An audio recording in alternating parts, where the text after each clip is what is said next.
Second session. And thank you, Niti, for arranging everything. Adam, you've been introduced well, but our introductions go back almost 15, 20 years ago. I visited Pomona College in 2005. So that was my first visits to universities in the US in the West Coast. So I have really good fond memories. So this is my 20th anniversary, though virtually, of having a connection with Pomona. So there is this format that we can discuss today. It'll be simple. It'll be more of an elevator pitch, which you could give about Pomona in a few minutes. And then we can work our way through different questions that we've collected from our audience members and other counselors. Broadly speaking, the world has changed a lot. And there are many questions about immigration issues or safety and the geopolitical sort of uncertainties. So I know you can touch upon them, but we all don't know enough to really be experts in all these areas. But looking forward to really having this delightful conversation. So please introduce yourself, introduce the institution, and then set the base for our conversation. Over to you.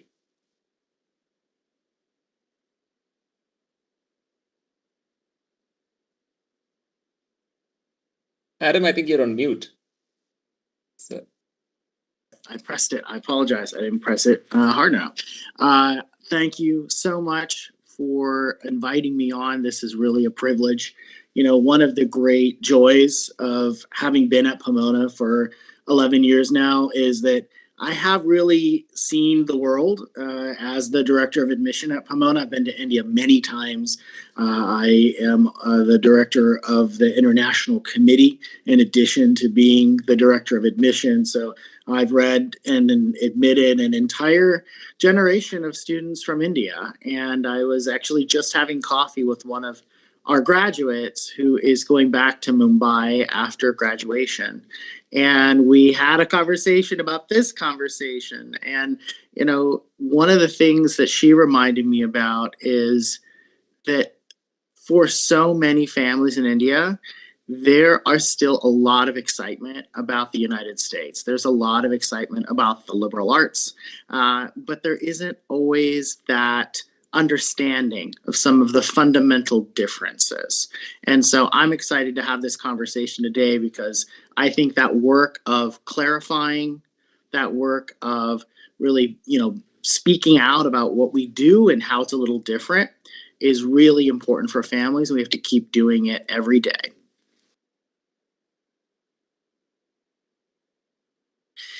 When it comes to Pomona, so is now the time for me to, okay, great. So when it comes to Pomona, you know, one of the things that I think is just really critical is you have to start with our curriculum. Pomona College was founded in the late 1800s in the United States. We are one of the oldest colleges and universities in the West Coast. And being on the West Coast of the United States gives us, we think, a fundamental advantage. That most liberal arts colleges in the United States are located in New England or along the East Coast of the US.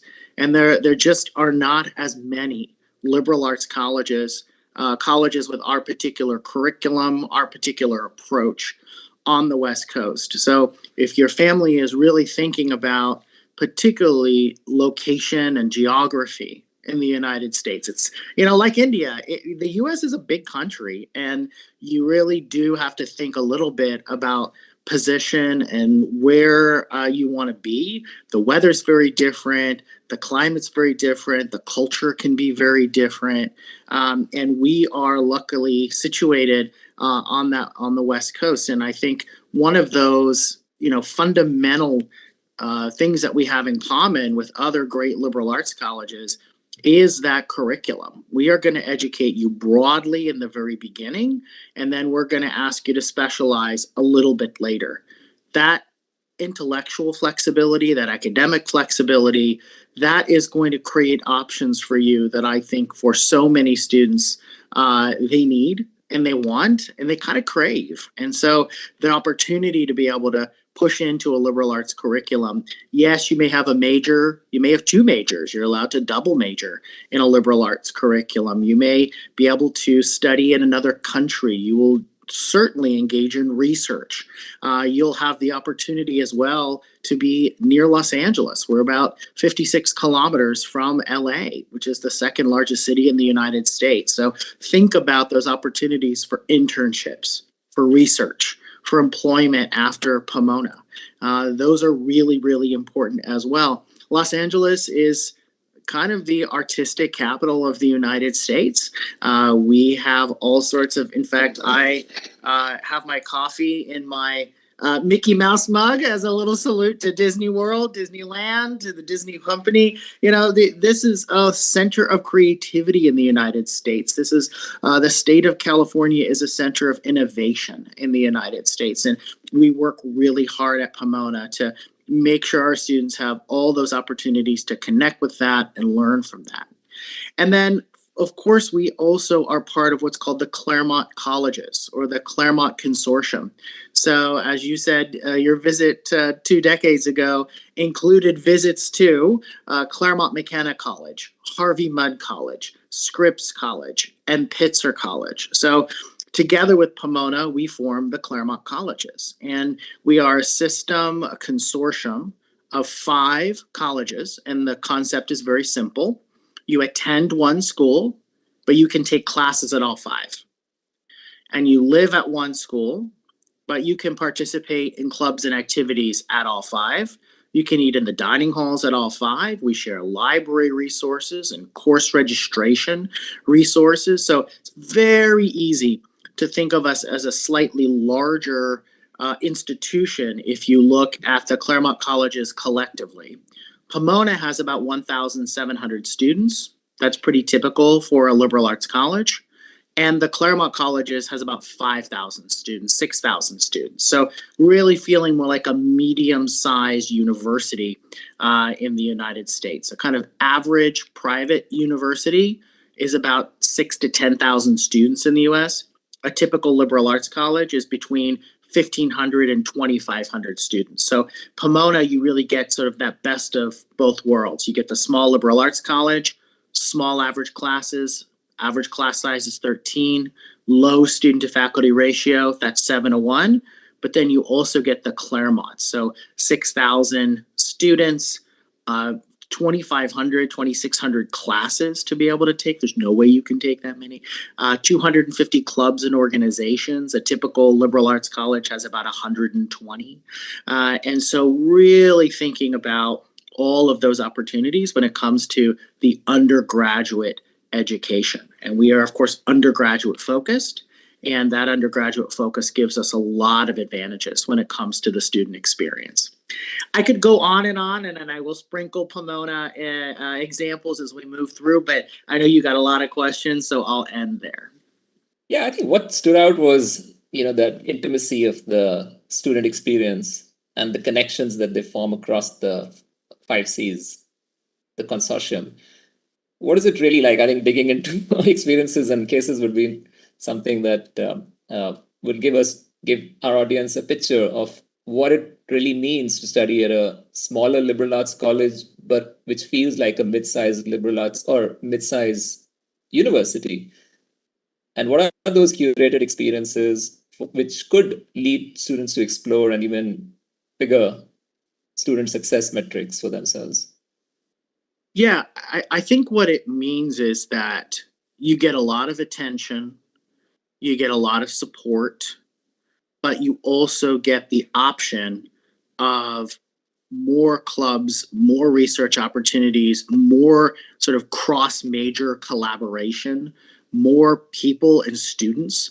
When you walk into, for example, at Pomona, there isn't one, at the Claremont colleges rather, there isn't one South Asian students club. There's 5, right?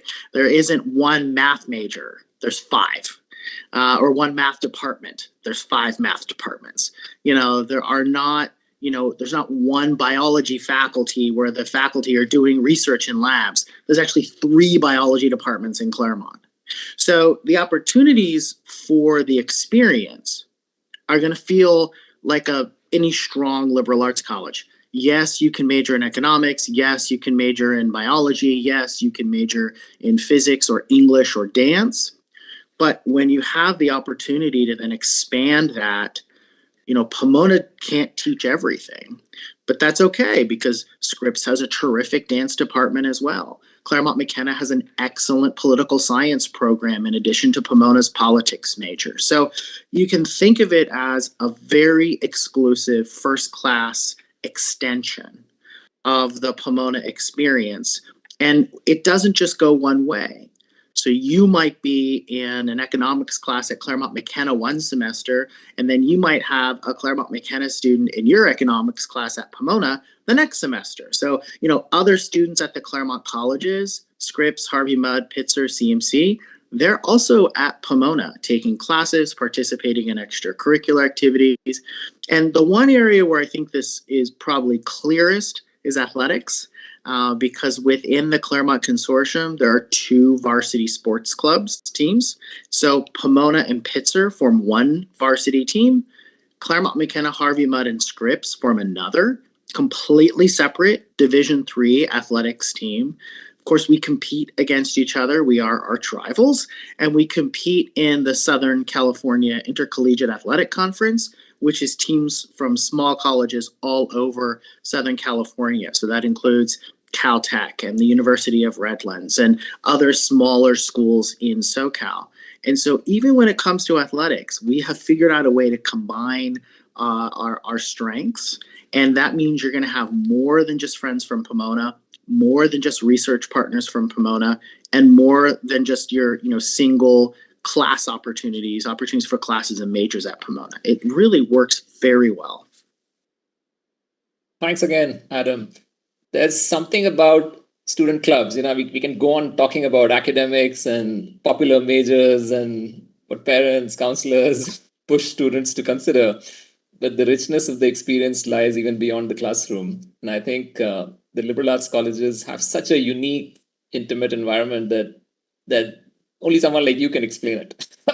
So, we can talk about the athletics, but it's every action the student or activity the student is participating is also connecting and contributing.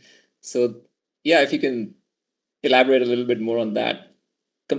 Not saying comparing or deriding other universities which are larger format or anything, but just the uniqueness of small liberal arts students. Yeah, and I think part of this is about the curriculum. So the word to take away here is what I would call interdisciplinary, or some might call it transdisciplinary. You're working across academic disciplines.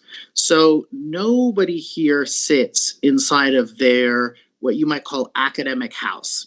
So economics majors take classes outside of economics and they're connecting it to econ all the time.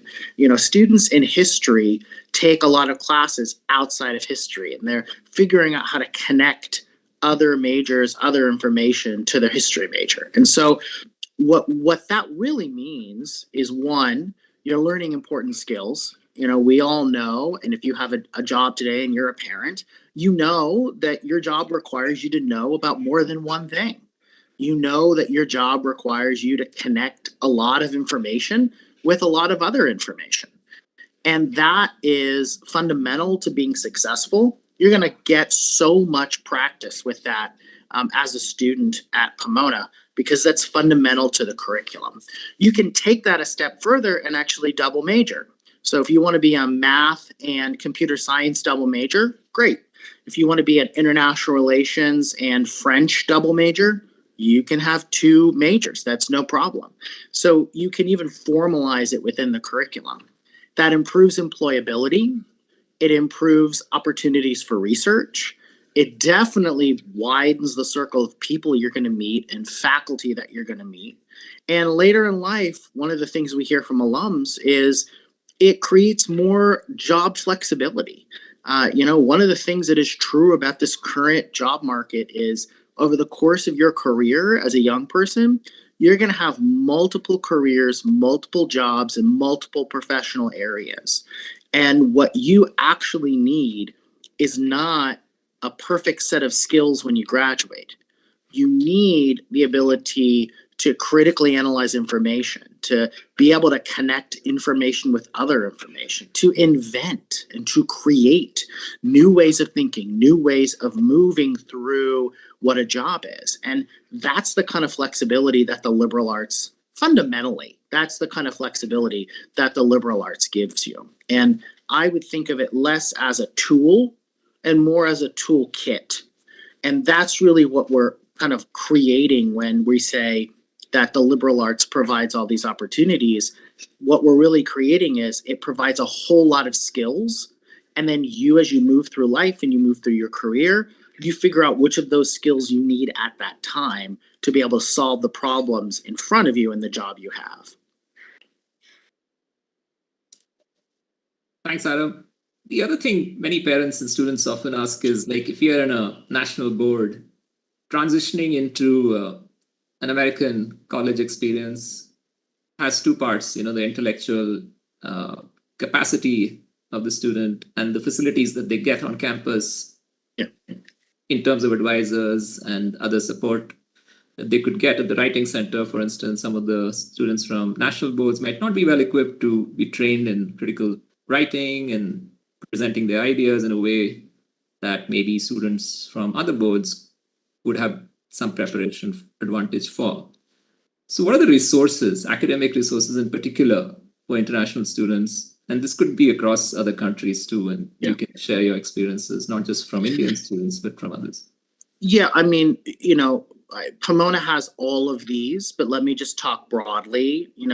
Most of the top US colleges and universities are going to have some version of what you would call a writing center or a writing support center. So when you need help with your first academic paper, or when you need help, particularly when you're a junior and you're writing, research presentation, research papers, or you're preparing for your senior thesis or your senior exercise, you're going to use the writing center for sure. At Pomona, in your first year, you actually take a writing class, and this class is called ID1. The class is actually designed to help you adjust to high-level university academic writing. A lot of institutions have classes like that. So writing support, communication support, and we actually think about it at Pomona beyond writing. So, it's actually more than just writing. It's also speaking in class, presenting in class. It's really about communicating in all forms. And so many international students, for example, aren't necessarily in classes where they're arguing a lot. And it's also not common for you to argue with your teacher. And so when you come to Pomona, you're going to argue with your teacher. Like, you're going to disagree. Like, they're not going to be right sometimes. And you're going to have to, get past maybe what you might think of as a kind of hierarchy. They're in a position of leadership and you're the student. Not really. You're sort of all colleagues learning together. And you'll have to break down some of those sort of structures that you may have learned inside of your previous high school curriculum. In addition to writing support and support with communication, there's also oftentimes math and science support. At Pomona, we have the Quantitative Skills Center, or the QSC. Many colleges and universities have sort of quantitative skills, math skills. So when you're in a statistics class or when you're taking a higher level math class, you might have a problem set due, and you might go to the QSC or you might go to the math center to get support with that math problem set. Or the faculty member sometimes will assign you to do the homework in the Quantitative Skills Center or in the math and statistics support center, because they really want you to learn how to collaborate when it comes to working. And so they may assign you not a problem set you do at home in your dorm room, but a problem set you have to do with peers. And so you sometimes will do that in the support center. And then the other sort of way to think about support is social and emotional support. And, particularly for the parents out there, college is just tough, and it's mentally tough. And, your student is going to need, and if you're a student, I will tell you now, you're going to want the opportunity to take a break, to learn how to hit pause, to think about mental well-being, mental health and well-being. And so we have all sorts of resources, both professional in the form of our Montessori Counseling Center and informal in the form of our International Student Mentorship Program. And a lot of colleges and universities have student support, student mentorship, student, what you might call kind of peer-to-peer programming for students. And so particularly if you're a first-year student, and I remember one of my first-year students from Delhi several years ago, came to Pomona, and I mean, this kid was really smart, but he had never really worked inside of a curriculum where he had so much freedom. And he had come from a curriculum where maybe it was a little bit more structured. In fact, it was a lot more structured. And one of the things he had trouble adjusting to is just how to organize his day, how to organize his time, because he had all of a sudden so much free time. And in the Indian system, he didn't have a lot of free time. He was very programmed. He was very specialized. And then when he came to Pomona, he was basically put in charge of his own calendar, of his own schedule. And so he didn't have academic challenges, but he did have sort of cultural challenges. And that's where the mentorship support and the student-to-student support, that's where all of that can come into play. You also have to learn how to learn. And in a different learning environment, that can look very different than your home environment from your high school. What I hear, Adam, is there is that connection which is found with the student, which goes really deep because of, by design of how things are delivered on campus, not just the academics, but the overall student experience. So kind of a community of care, the some tenets of a community which builds on empathy and acceptance of diverse views. And that's really special. So extending this further, we have students who, for a lack of a better phrase, have this inferiority complex, maybe being in a CBSE curriculum school and comparing themselves with, or ignorance. They're not aware. Like they just feel that everyone's doing an AP exam or doing this research project, or they will be better prepared to succeed on campus in a university or a college in the US. What is your take on extra load, which is academic load, A, and B, what is the message you would want to give students who can free up their time and do many other things instead of just preparing for another test? And what are the real advantages? Like, most schools do not have a credit system for even AP exams. They want students to have their own full academic experience, and they do not sort of wish students to try to kind of go on a fast track. And many students realize that they too don't want to go on a fast track, right? So, yeah, just hearing from you would be a good service to everyone listening. Yes, I am so glad that you asked this, because this comes up all the time. And one of the things that I think is really important for students and parents and counselors to understand is that when you have an applicant pool as diverse as the applicant pool at Pomona, you cannot have priority curricula. It just doesn't work. There's not a favorite curriculum. There's not a preferred curriculum.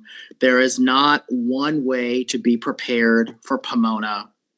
There's lots of different ways to get smart in this world. And there's a lot of different ways to prepare yourself for a highly rigorous university experience. And so I'm a big fan of CBSE. I'm a big fan of the national curriculum. I think Indian students come very prepared if they come from the national curriculum.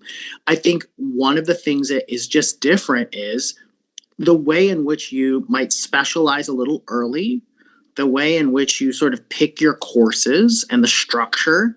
It does look different, but it's not bad.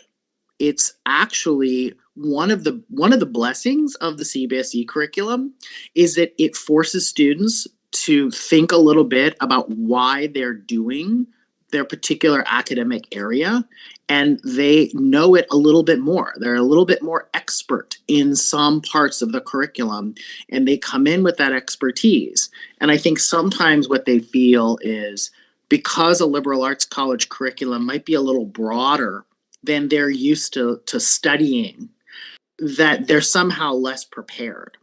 And I would argue the opposite, because what I think CBSE does is it really helps you understand how to get a little specific in something and become an expert a little early. And you can then use that understanding to apply it to your major, to apply it to your minor, to apply it whenever you're at Pomona. And one of the things that I think is pretty true about our students who come from India, particularly, is they generally come into Pomona with a little bit more understanding of the area they want to major in. But because they know the liberal arts, they're not fully committed. And that is a perfect balance, because that is what you want. You want to come in prepared.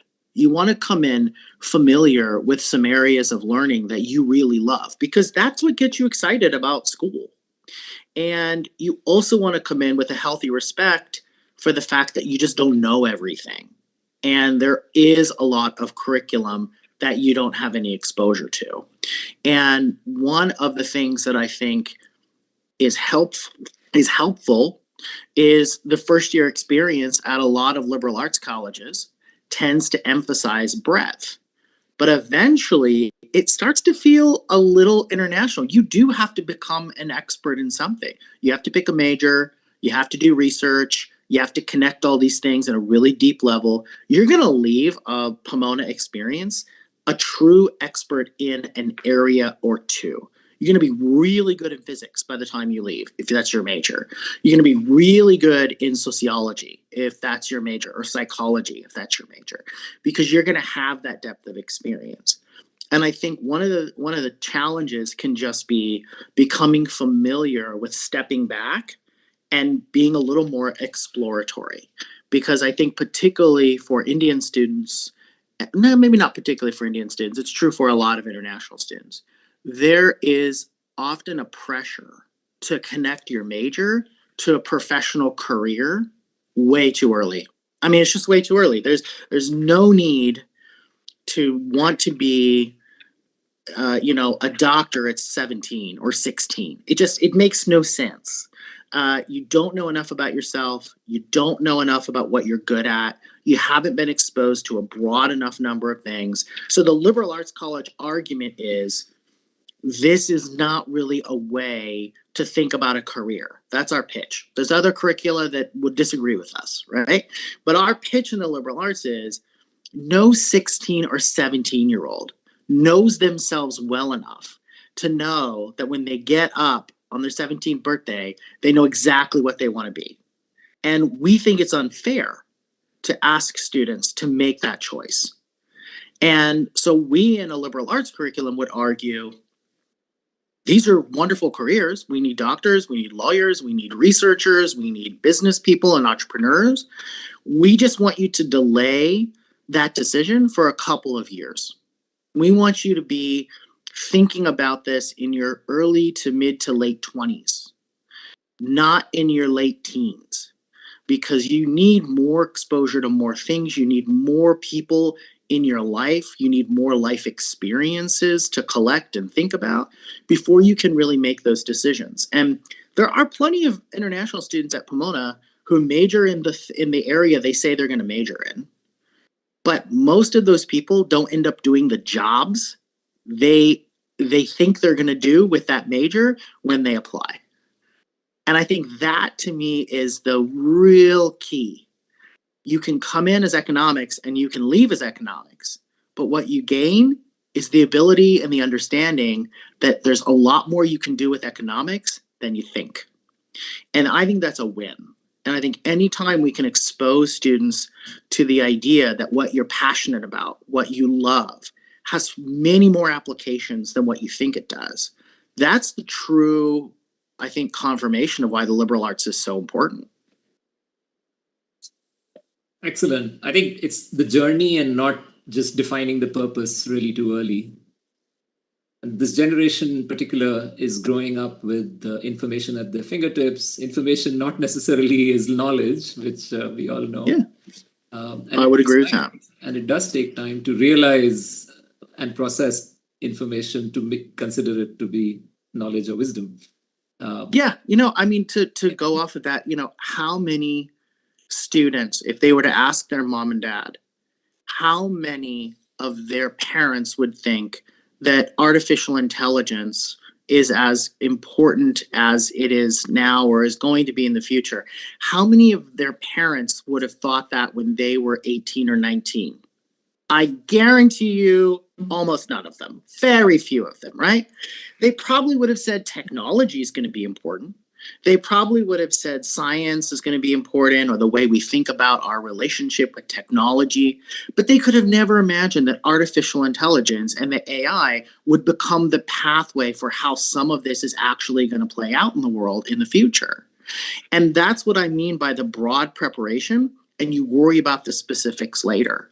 And that's because the world just moves too quickly for you to guess and assume what career path is going to be the right career path when you're not going to have a career for another decade or at least another half a decade.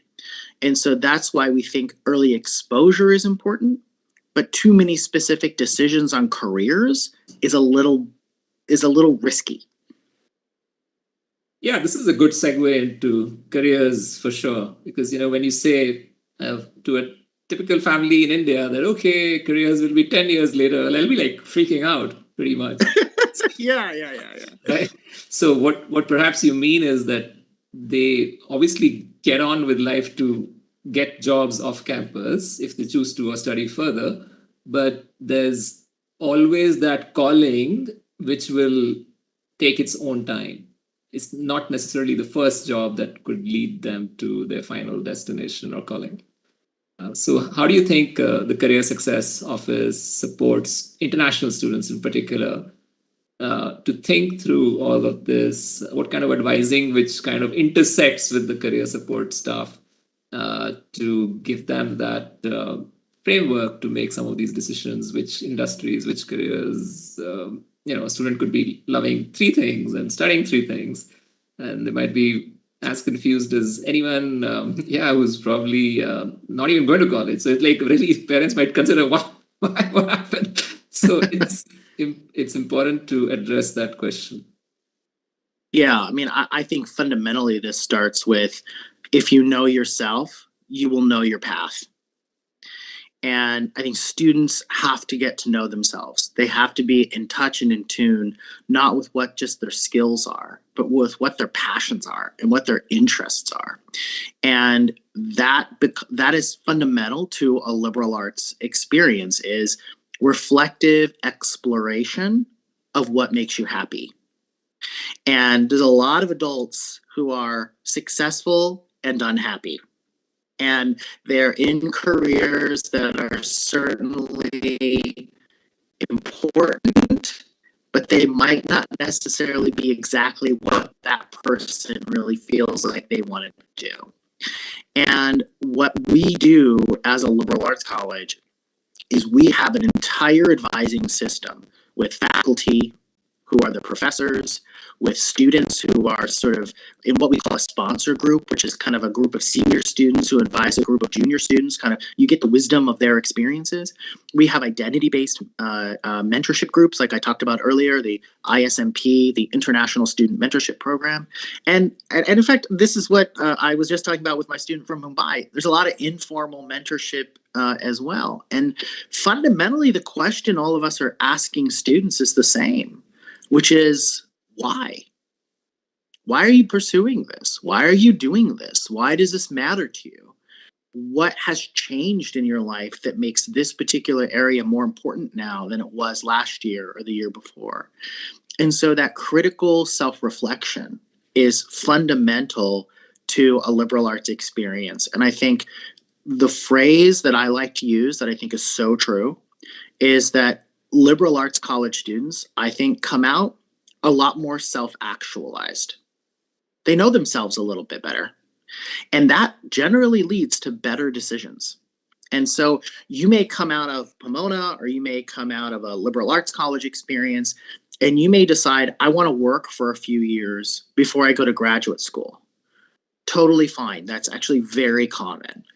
And then you may decide, I don't want to go to graduate school for business. That's what I thought I wanted to do. I want to go to graduate school for public health. And because you were both an economics and biology major at Pomona, you're prepared for both of those areas. And so you are ready to do lots of things. The choice that you need to make is one where you need to be informed about what it is you're actually interested in. You know, being in California is really helpful. We are a state, we're the sixth largest economy in the world. We have 2 or 3 of the largest city-based economies in the United States. And so when you look at where our graduates end up, a lot of them end up in San Francisco. And the Northern California kind of innovation, Silicon Valley, San Fran, that culture, that creates a whole lot of opportunities for students who want to do innovative work in startups, for students who want to do innovative work in certain areas of public policy, or certain areas of government, or certain areas of the economy. And then you also have students who might spend a year on a fellowship or on a research fellowship for a year or two, and then decide, this is interesting, but my real passion is law, so I'm going to go to law school. And there's lots of different opportunities there. But one of the things that I think is fundamental is that students who are graduates of Pomona and who really engage a liberal arts college experience anywhere, what they're doing is they're making better decisions because they're more informed about who they are. And I think fundamentally that sets you up in life so much better than when you're making decisions for other people, or when you're making decisions because you're sort of performing. Everybody thinks you should be doing this, and so you do this even if you don't want to do it. Or you make decisions because you feel like you committed to the decision years ago and you've never been forced to change your mind. That is really dangerous, and so you will have those conversations through advising. You'll have those experiences through internships, which you can do during the summer or during the academic year. You'll absolutely have research. So you will be an expert in some areas, and you can make some more informed decisions about whether you want to continue being an expert in that area or it's not an area that you enjoy anymore. And so one of the things that I think is so important to real life is getting the opportunity to practice real life safely. And you will get that opportunity to practice real life safely at a place like Pomona, because the idea is to explore, to do, to reflect, and if necessary, to pivot. And you're going to do a lot of that in your 4 years. And so you will come out really having worked that muscle in your head, and it will lead to better decisions. So what I'm hearing is that through that liberal arts dialogue, liberal arts and science college environment, and the questions that the students sort of have the freedom to ask, not just in class, but in peer settings and in the very fabric of the institution, there is that emphasis of exploration. Of course, this prepares the students to accept the world as it is and also find their place in it. And it's very, very crucial to also accept people as they are and sort of work with them. And that is true leadership in some sense. So I know Pomona has this very strong, including most of the 5C colleges, have this very strong emphasis on leadership as a very strong component of their education experience, and also maybe their service leadership experiences that the students have the privilege to participate in. What do typical international students, do they take advantage of such opportunities? I know there are over 200 clubs and organizations in Pomona, and then many more in the 5Cs. And by the way, the 5Cs are a contiguous campus, so which basically means you can walk around. I did that, so it's not as if you're driving to another campus. So it's just wanted to share that with the audience. So that intimate setting really leads to some of these opportunities to become leaders without really taking leadership roles sometimes, just being there for someone, or, being there for a cause or supporting something. So yeah, just kind of elaborate on how international students actually gain from such maybe life skills, as many schools in India call it? Oh, we teach life skills too, but what does that really mean in college?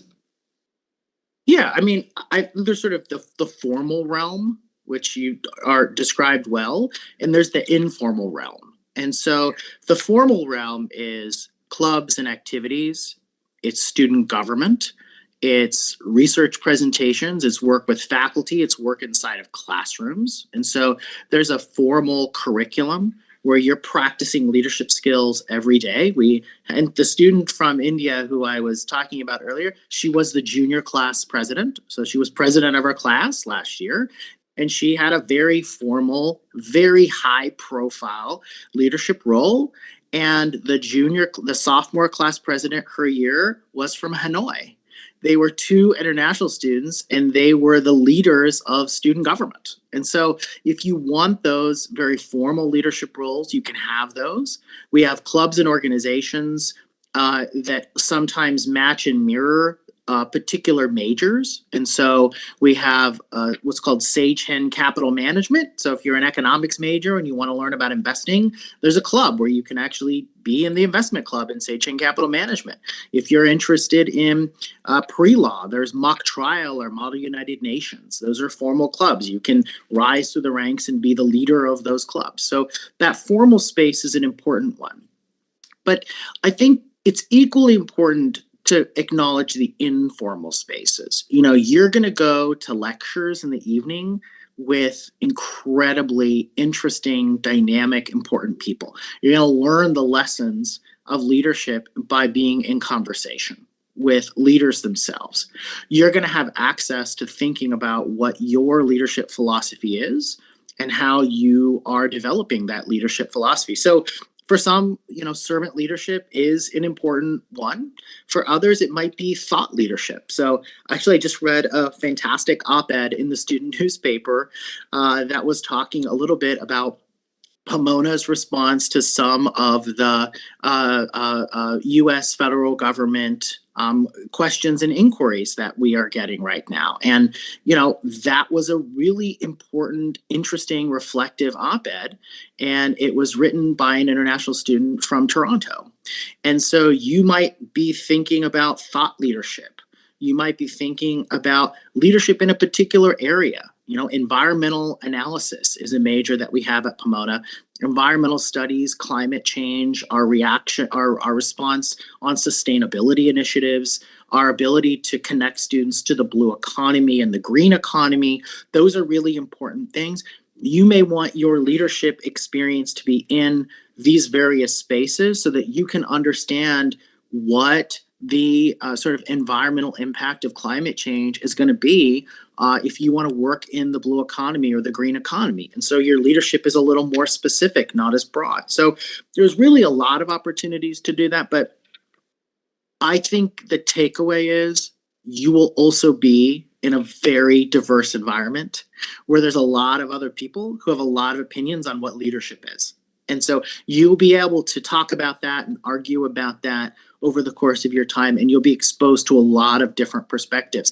One of the benefits of being at Pomona and the Claremonts is the immense amount of diversity, because I do think for many students, India is a diverse place. It does feel like if you live in North India, that's a certain culture. If you live in South India, that's a certain culture. If you live in Mumbai or you live in the center of the country, you're going to have a little bit of a different experience growing up. What we would call context is a little different for you. But when you get to Pomona, your roommate is going to be from, Honolulu, and the people down the hall are going to be from Miami and from Kingston, Jamaica. And the exposure, the global exposure, the domestic exposure, your roommate might have a very different academic interest than you. And so those are not to be ignored. To be exposed to a lot of people who think a lot of different things and are just as smart as you. Because remember, they got into Pomona too. So, they're also really smart. You're learning from your peers as much as you're learning from everyone else. And, speaking of academic research, there's a lot of really good academic research on what's called the benefits of peer effects. And peer effects is just another way of saying When you're in a class with really smart people, you get smarter. And that is something that you really have to think a lot about, is not just who you are in that educational curriculum, in that educational space, but who you're with. And who you're with when you're in a liberal arts college is almost always people who are not like you. And that is its own kind of built-in strength when it comes to leadership and when it comes to, just thinking critically about issues you care about. Adam, you nailed it. I was just so happy listening to all of that. It's so important to get that across. Now let's switch very quickly, guys, to admissions. And I know this was supposed to be a talk on admissions, but there's so much to really value and experience of a university or a college that I'm glad that we had this deep dive. In terms of admissions for international students, and then circling back to my question, which somehow you dodged, which is about the AP exams, or a over-prepped CBSE kid, someone who's really programmed or curated. So you see a lot of that, right? Kids applying from schools across India. Share your views on admissions and what is the sane way for a student and a family to look at admissions to highly selective colleges and universities. Yeah, I think highly selective is, just another way of saying we have a lot more applications than we have spots in the class. And so there's fundamentally usually a few more things that we're looking at in a highly selective admissions process. And so at a place like Pomona, which is, we're going to have a similar process to a lot of highly selectives, we're looking at multiple areas. And so I would break this down in sort of 4 buckets. You have academics, which is academic classes and academic performance. And so in a CBSE curriculum, you might not have as much flexibility with your classes.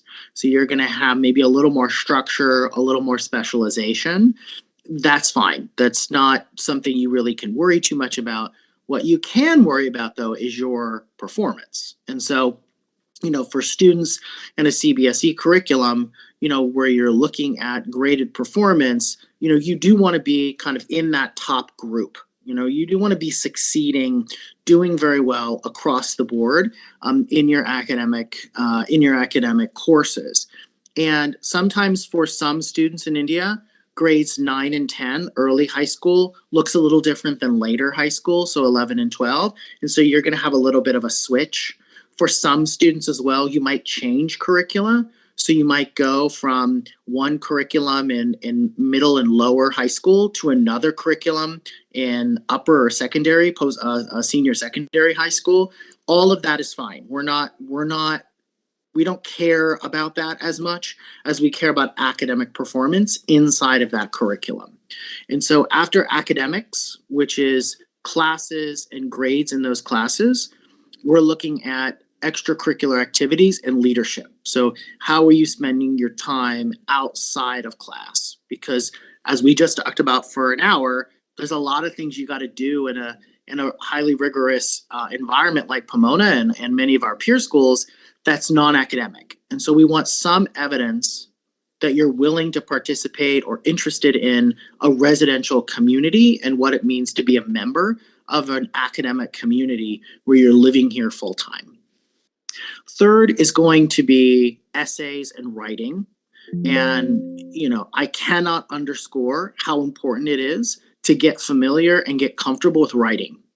And this is something that's a little bit different because in a lot of international systems, you don't write quite as much as you're going to write when you're at a liberal arts college. You will get really familiar with writing academically, with writing long papers, with writing long responses, and with writing on the fly. And so we do all ask some kind of essay question or multiple essay questions because we are trying to really analyze writing and analyze thinking.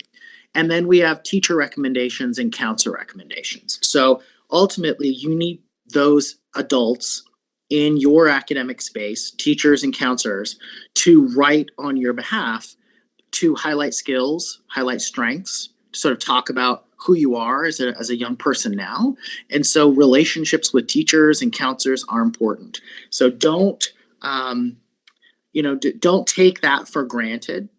If you are a student who doesn't know your teachers super well, try to do what you can to get to know your teachers a little better. I know it's hard sometimes, but putting yourself out there, participating in class, asking follow-up questions to the extent they're allowed, those are ways where you can sort of help develop your relationships with teachers and counselors.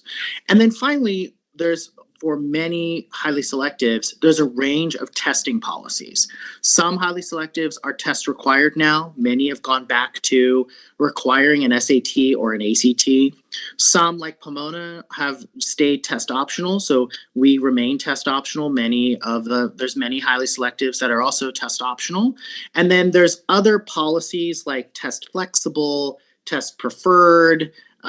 Testing is required for some schools at a university, but not other schools at a university. So if you apply to a school of engineering, you might have a test that's required. But if you apply to the School of Arts and Sciences, you do not have a test required. And so you really become familiar with the testing requirements or the non-requirements, because that can change your application in terms of the work that you're putting in to complete it. So we have a surprise guest for you, Adam. So Shreyas Kava, a student I've known for many, many years. He graduated from Pomona. He's currently, oh, wonderful. Yeah, he's currently at the Harvard Business School. Shreyas, can you hear us? Have you logged in? Okay, so till the time. Very much so. Okay, pretty much. Okay, good. So good to see you. Thanks. So I know you can rush to your next class. Shreyas, great to be on with you. This is terrific. Great, Adam. Happy to join. Yeah. So this is a surprise, but also since we have limited time, and Shreyas, I know you have to rush back to your assignments, and Harvard Business School could be something at another level. So here's also another proof that a student who graduates from highly selective liberal arts colleges that prepare students so well have a career path which could eventually lead to whatever so-called brand name recognition sort of schools, which your uncle or uncle's granduncle might know of in India, right? But Shreyas, I have two questions for you.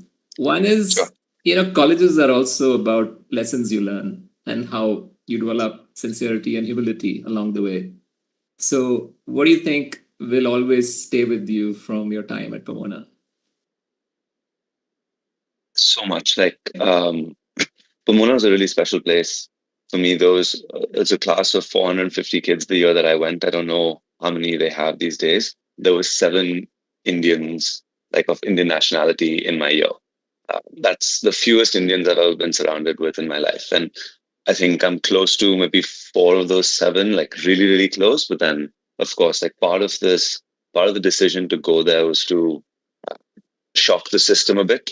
I went to the same school in Delhi for 13 years. And it was the first time to just put myself in a totally new environment where the rules of operating didn't apply the same way anymore. It was not so much where you came from, who you were, who your family was, none of that. It was what intellect do you bring to the table, how much of a good person are you, and can you carry yourself in a group which is encouraging debate. And so I think it totally changed the framework of what's valued in this new environment. And I think going back to Harvard Business School is a lot closer to Delhi than Pomona was. And so it's just really special to have a place for 4 years and then for life after. But for those specific 4 years where you're choosing friends and navigating life in a place that encourages just being good and being extremely intelligent. That's all that was valued. And it was far from easy. I think that's the biggest takeaway. And some of my closest friends from that period of life are people I consider very good human beings that are doing very cool things in life. So I think that's perhaps the biggest takeaway or biggest thing that I'm going to carry with me from school. But lots more across the board. Happy to get into more specifics if you wanted me to go one way or another. Yeah, sure. So the second question, which is, these are rapid fire questions. You're not prepared. It's not like we've met and prepared you for the interview at Pomona, perhaps. But, very often parents and students talk about how they're so distracted these days, and everyone is, in fact. We wake up, grab our phones. So it's grab our phone syndrome is what I call as it's something disturbing, and it's something to address as a student. What advice would you give your junior self when you feel there are so many things to do, there's little time, and college can be a bit like that, and high school definitely seems to be like that too? What advice would you give a junior So, self or even juniors? what is my audience right now, Arjun? Like how many people do we have so who's it's on here live right on now? YouTube. So there are it's 40 million students, parents. So it could be anyone. So it's Okay, on YouTube. top-notch. Yeah. Great. I think so. I struggled with that quite a bit, and I struggle with it even more right now. I do two things to try to stay less distracted. In school, I used to leave my phone at home and leave the house and go study somewhere else, like either a friend's house or the park or anything. Because if the phone is within reach, I will I will reach to it. And so I had to leave it at home. Today, my best friend from Pomona, actually, who's my best friend in the world right now, he has my screen time password for Instagram and YouTube. And so once I hit 15 minutes in a day, I can't touch it because I don't know the password, and he's not going to tell me the password. So I'm properly locked out. Unless like I go to my computer and use Instagram on the computer, but that's a really weird thing to do. So I'm done. And I've recently instilled that same process for my roommate at HBS. So I have his password.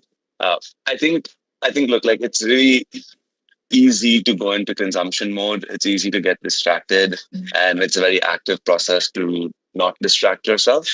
Um, and so that's all I'd say, which is that take charge of it, because it's a huge waste of time to be stuck on your phone unless you think you're doing something useful on your phone. There's value in that as well, but uh, it's a big time sink. And the more time that I spend on my phone, the less time I'm spending on other things, even if that's other fun things. It's less time I'm spending playing tennis, or less time I'm spending thinking about the world or my own life, or spending time with friends. And uh, it's an active process to not distract yourself. And I'd remind myself that's what it is.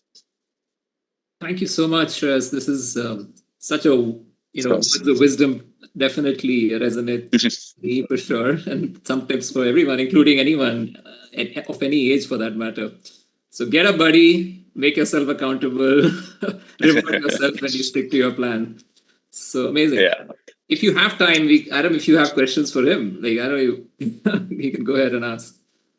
I have 7 minutes. So Yeah, Shreyas, I'll just ask one question, and this is so good to be on with you. And I think, my question, just to continue with the conversation around the liberal arts, is how do you use liberal arts thinking and liberal arts ways of understanding the world at Harvard and in business school? We often think of professional education as fundamentally different than liberal arts education, but my guess is you feel pretty prepared for the curriculum that you're in right now. Is that true? yeah, absolutely. I think so. I'd say students that don't go to liberal arts colleges are likely also getting liberal arts education. Like if you're going to a good school, that's not a professional school. Like that's not just trying to help you get a job, or you're not just studying. You're not doing a major that's just focused on getting a job. You're likely getting a holistic education. At a smaller school like Pomona, the professor is a large part of that education. Versus, like, let's say I went to Harvard undergrad, my peers would be that much more part of my education, because I'm just not getting as much interface with the professors. Coming from CBSE, the biggest gap that I felt, and this made my first semester at school super hard, was the writing and critical thinking. I was super well trained to answer exam questions. And so I found the math and physics classes in my first semester, even though I was terrible at physics in school, I found those very, very easy. But we had a writing seminar at Pomona, ID1, and mine was on a very low stakes subject. It was about dance and I'd never studied it, but like it's not that hard to do. And so even that subject, writing for it was super hard. And like in my class of, I guess there were 30 kids in ID1 with me. One of them is now a published author. And I would always be shocked as to why he was finding class so easy. And so now it makes a lot of sense. But at the time, I was the only CBSE kid in that cohort of 30 kids, and we just don't have the reps. We haven't practiced it enough. And so going through that education and like pushing myself to become better at writing. I did debate in college. I'd never done it before. So like putting myself into all the things that required communication, rigorous writing, doing seminars and history or religious studies, going for debate, and like rounding out the STEM side of my education with more of like analysis and writing and articulating. That helped a lot. It was again like grounded in an understanding of what I was lacking at the time, what I needed to learn, and then going and doing that. But I did that for 4 years, and there are like some incredible educators. Professor Ken Wolf was the highlight of my experience at Pomona, and that really set me up. So like today, I find it like I haven't prepared for this. I find it very easy to have this conversation. I was in class right now. I hadn't read the case. I found it easy to speak in the class. Like it's just like easier to engage because that's a thing that I had practiced in school. Yeah, terrific. Thank you. Thanks, Shreyas. I think we've been getting some questions, and Niti is also here. But there's one question which comes up, not for you, Shreyas, but yes, in general, about the geopolitical situation, how it impacts student mobility, international student. I know, Adam, you've been a voice, even in our international ACAC community, to address some of these issues. And I know we are not experts. We are admissions folks. We are not policymakers as such. What are the statements that are coming out from school when it comes to immigration changes, visa sort of delays, or issues that students and parents are worried about safety and the climate in general, all over the world, not just the US? Yeah, I think that most colleges and universities have some kind of public response to this by now. And so it is going to vary a little bit from school to school and from where, positionality where that school is. But, at a place like Pomona, and I can say we've been public about this online, we have been doing everything we can, both internally to ensure our students and our families know where the support resources are, know how to contact and get in touch with us if they need support of a specific nature, and then also publicly working with our friends in DC, joining consortia of other colleges and universities to be able to advocate on behalf of higher ed and to be able to talk at the state level as well as at the federal level about what the impact of these changes, if they were to actually go through, would be on places like Pomona, but more fundamentally on many of the highly selectives that right now are sort of in conversation with those in Washington. But I think the reality is the situation is very fluid, and it is very hard to sort of say this is happening and this is going to happen because it does change from day to day, week to week. One of the moments I think about leadership a lot, one of the moments of leadership that is true right now is that there's a lot of situational leadership going on.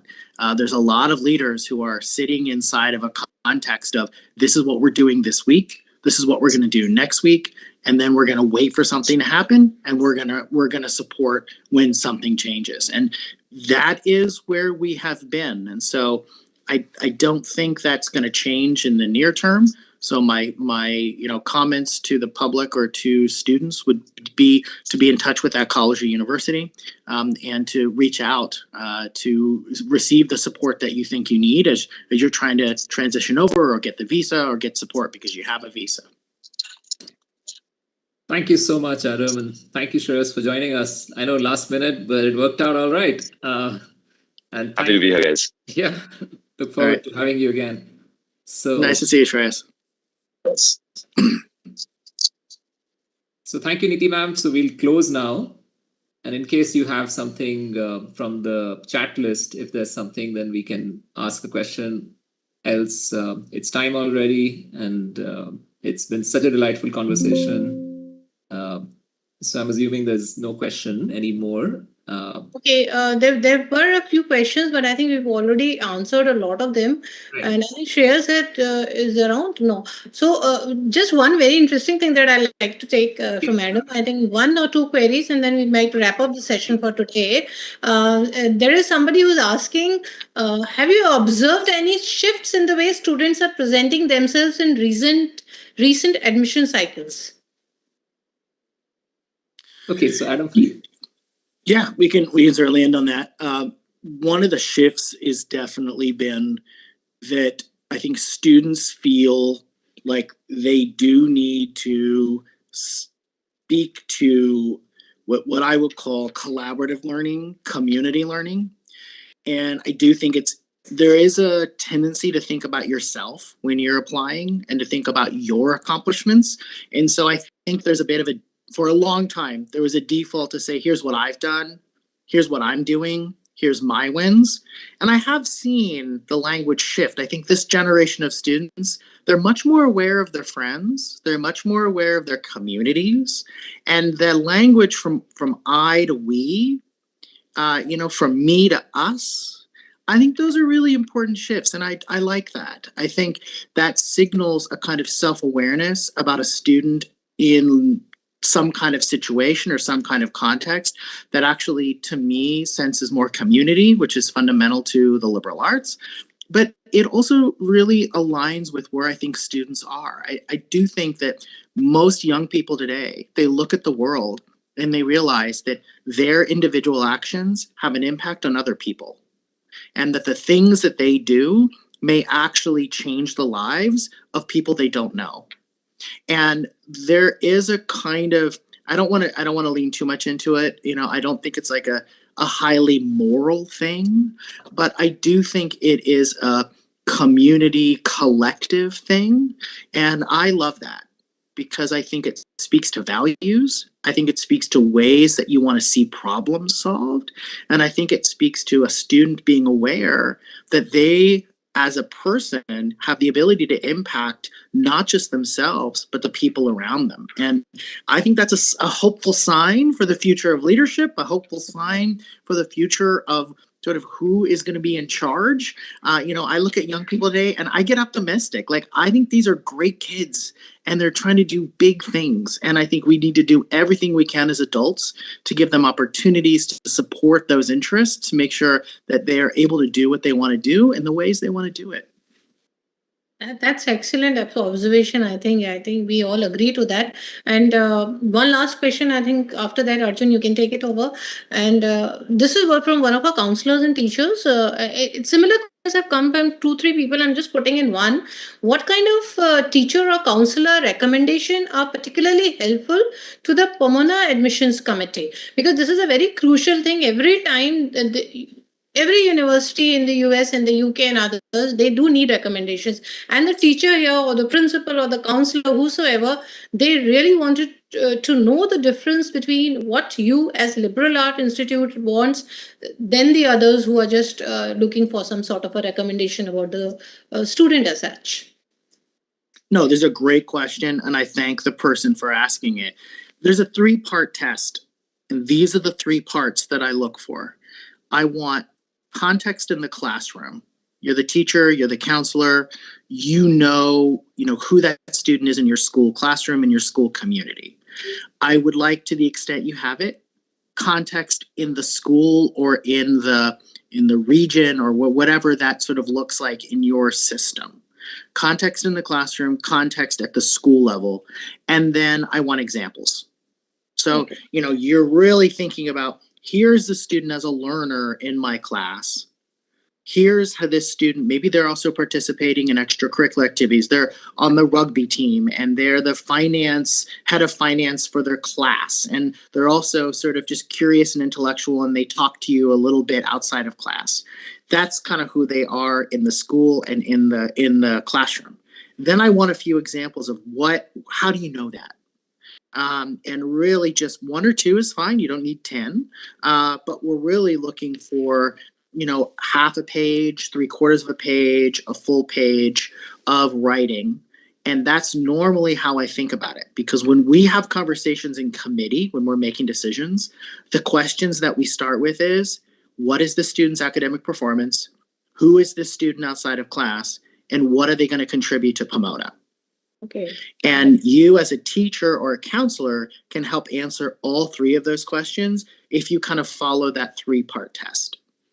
I think that's an amazing answer for everyone who is a counselor and teacher or a principal. They and I think what you had said is applicable for most of the people who are looking out for recommendations, because it sums up the entire personality of the student as such. And writing text, as we were just discussing in today's AI generation, having a wonderful text on your resume or on your application is not a big deal, but there are some small nuances that come around that as a committee member it's easier for you to differentiate between the maybe thousands or lakhs of applications you get probably in a year or in 5 years time. So I think we're already out of our limit of an hour or so. So Arjun sir, over to you, and you Thank can you. That really was actually a very important segue, because we've been having this discussion for professional development of our counselors in CBSE schools in particular, and other schools too. And Adam, your insights, and I'm sure colleagues in your circle would equally have experience in professional development for counseling across other countries. We'd love to have that dialogue with many more colleges, and we'll definitely write to you on that. So thank you, Adam. It's been always a pleasure. So look forward to many more such gatherings, and hopefully see you in India in the fall. Absolutely. Thank you so much.